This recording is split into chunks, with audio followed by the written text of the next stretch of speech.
Hi everyone, this is Anusha and welcome to the 7th episode of Weekend Book Talks. So, the topic that I'm going to be talking today is one of the first topics that had come to my mind when I wanted to start this series, but I was waiting for an apt time to bring it up, and what better time than the first week of the new year. So, I'm sure all of you are making a lot of new year resolutions and goals, and reading is usually one of the most common goals that people have. So, I thought, why not help people achieve this goal? So, today I'm going to be giving some tips on how you can easily read at least 25 books in a year. So, before I start, one big disclaimer. Quality always matters over quantity, so it doesn't matter how many books you read, honestly, as long as you really enjoy reading, as long as you enjoy the books that you pick up as well. So even if you're reading 5, 10, 50, or even 100 books, if you're enjoying it, then great, go for it. This video will help you, the tips that I'm going to give you, you can use it for any number of books that you want to read for a month. You can use it for a couple of books or whatever it is until you find your own groove. So this is just my, to help. If people are really finding it difficult to read, then this is just me trying to help you in that way. So in this video, I'm going to be talking in two parts. One is with audiobook and the other is without audiobook. So let's start with audiobook first. So this is especially for people who are a little new or a novice in reading, who are not used to reading a lot. So for you, I would suggest that you do it in two parts. One is you listen to an audiobook also, and then you read one book as well. So in this way, you can read 25 books easily. So audiobooks, I would suggest you pick at least one audiobook a month, which will make it 12 books in a year already. So subscriptions like Audible makes it very easy because they give one credit per month in which you can buy whichever book you want from Audible. And definitely, first of all, take away the misconception that audiobook is not the same as reading, because both of them have their own features and advantages, and it will give you a great experience anyway.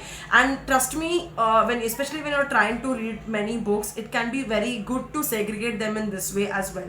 So audiobooks, usually the time span is around 10 to 15 hours on average, but of course there are exceptions, books which are 20 to 30 hours as well, and there are books which are usually lesser also.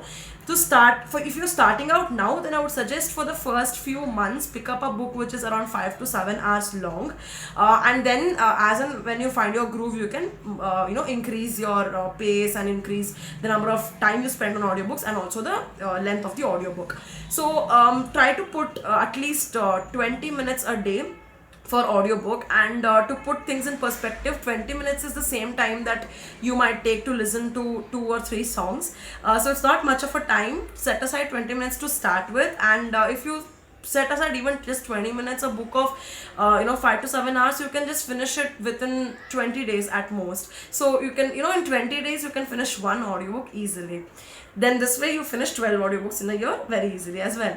So next, coming to the reading part, 12 audiobooks is done. Now for you reading, if you're picking up a book which is around 300 to 400 pages long, I would suggest that you set goals, that is every day that you're going to read so much.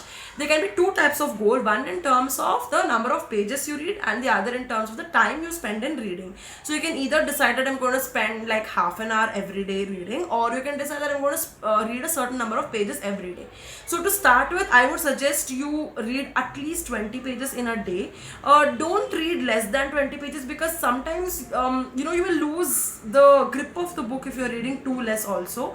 So read 20 pages at least, and if you read even 20 pages a day, then a book of 300 to 400 pages, again you can finish easily in 20 to 22 days. So in this way, you are now finishing an audiobook and a book in just 20 to 25 days already. And this way you can finish 24 books in a year easily. So obviously I've given you a lot of 5 days, 6 days gap in between. In that, I'm sure you can fit in just one more book. And in this way, you can also take up a short book as well. Not always a book is around 300 to 400 pages. There are some amazing short books as well, which will take you much lesser time to finish also.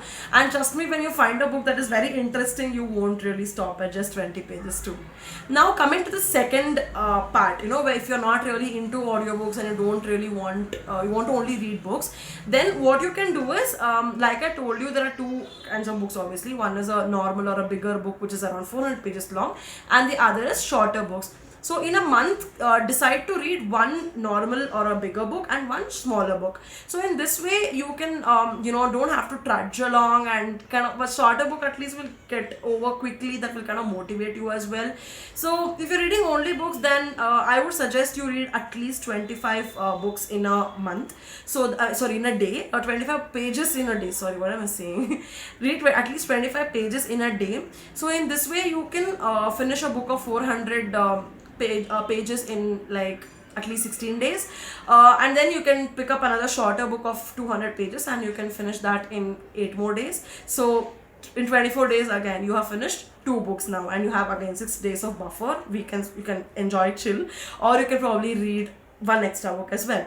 So in this way you can easily finish at least 25 books easily in a year. So this is how you can finish 25 books. But now let me give you a little more tips on how you can probably make the best of that. So like I told you, keeping a goal will really help. But when you can read is, so if you're going to office already, then commute time is one great way, great time that you can actually spend reading. I mean, I personally like traffic, because I found this reading as one of the best ways to make the most of that time that I get stuck in traffic. So you can definitely use that time. And in case you are driving, then you can definitely listen to audiobook. Audible has a driving option also, so you can use that to listen to audiobooks while driving. And then if you're working from home, then I'm sure you take breaks in a day. In fact, you should take breaks in between work. So at least take one break of 15 minutes for reading itself. So read for 15 minutes during that break. Otherwise, when you're reading, it's up to you. You can segregate it however you want, whether you're a morning person or a night person. But I would suggest that you set aside at least half an hour before hitting bed for reading. Please keep your phone aside. Don't let it distract you. Keep it in silent if you want for that half an hour, and read for half an hour before hitting the bed. That's a great way. Some people even read in the morning as soon as they get up. If you're a morning person, you can try that also. So this is how you can make the best of reading as well as listening on Audible. So the other thing I want to tell you is, go to Goodreads, and there is something called as a reading challenge that Goodreads hosts every year. You can set your goal in that. So do set a goal, whatever you have planned for this year. And as soon as you start reading a book, you can go to Goodreads and search for that book and say currently reading. And after you finish, you can mark it as read. So that book is directly added to your 2021 reading challenge. So I personally like doing it because it kind of gives a fun element to this. And, it's kind of nice to see how you're progressing and where you're meeting your goal, and if you have to pick up or whatever.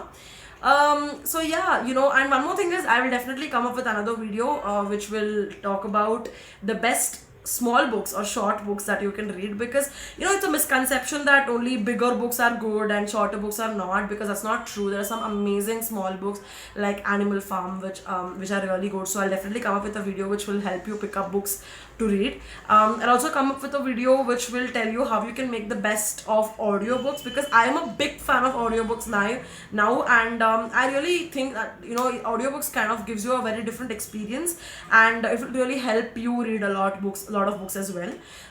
So yeah, that was my video for today. I hope you enjoyed it. I hope you found my tips useful. Do tell me if you are going to follow this, and if you want any other tips or if you want any other help also, please don't hesitate to ping me. I will see you all next week with another video. Till then, happy reading. Bye bye.